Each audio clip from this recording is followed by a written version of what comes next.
So ito na yung Fiat na makina, sinalpak na namin. Ayan, so nakalagay pa nga sa sa gym block, pero ano na yan, nakapasok na yan sa clutch. Ayan, may tornilyo na yan. So di pa namin tinatanggal tong gym block para suporta lang, para hindi siya tumaob. Pero hindi naman siguro tataob yan. Yan na. Oh.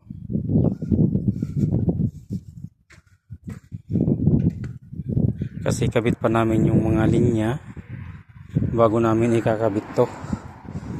Paatrasin na yan. Sa silaw ng araw.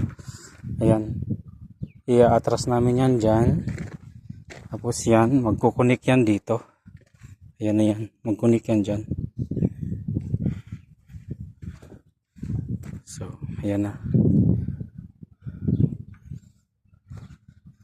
Ang pinaka-chassis niya ay kasama na tong makina. Kasi ito, abot-abot lang din to. Yan, nakatornilyo lang din yan dyan. So, ang pinaka-chassis na talaga niya ay makina.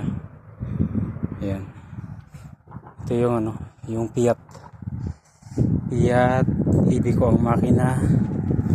Siya na yan. So, tingnan nyo. Ayan yung gym block.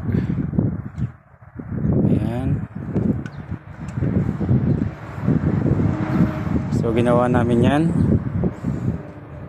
Binuhat namin yung makina. Itinulak papunta dito. Ilagay yung stand. Baba ulit yung makina. Abante yung stand. Buhat ulit yung makina, sabay pakunti-kunti lang bago siya nakarating dyan sa na yan. Pakunti-kunti lang yung pausad. So naman, nakarating naman siya dyan na maayos. Kasi dito yung banda nakalagay yung makina. So dahan-dahanin lang, basta may diskarte ka lang ano yan, madadali yan ng maayos.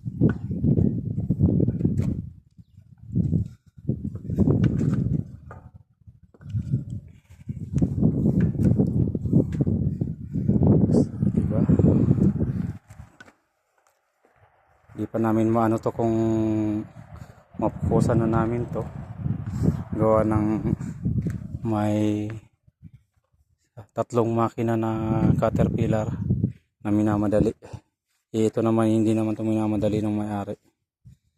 Kaya kung saan yung minamadali, yun muna ang gagawin namin.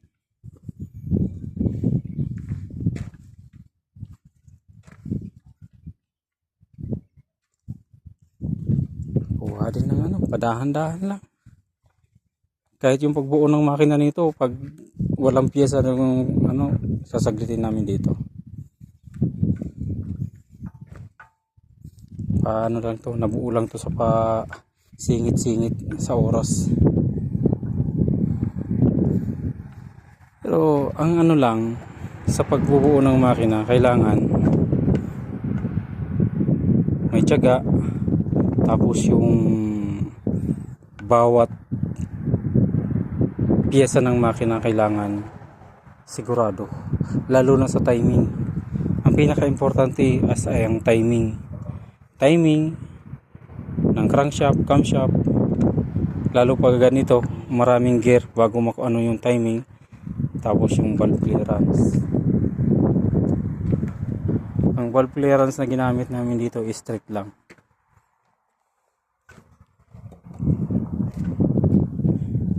Strict 17 ang ginamit namin dito. 17 yung intake, 17 yung exhaust.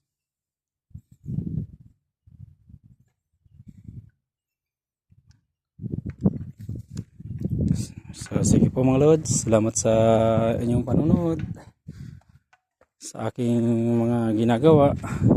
Ingat kayo lagi, paki-like naman po, paki-share. Salamat po. God bless.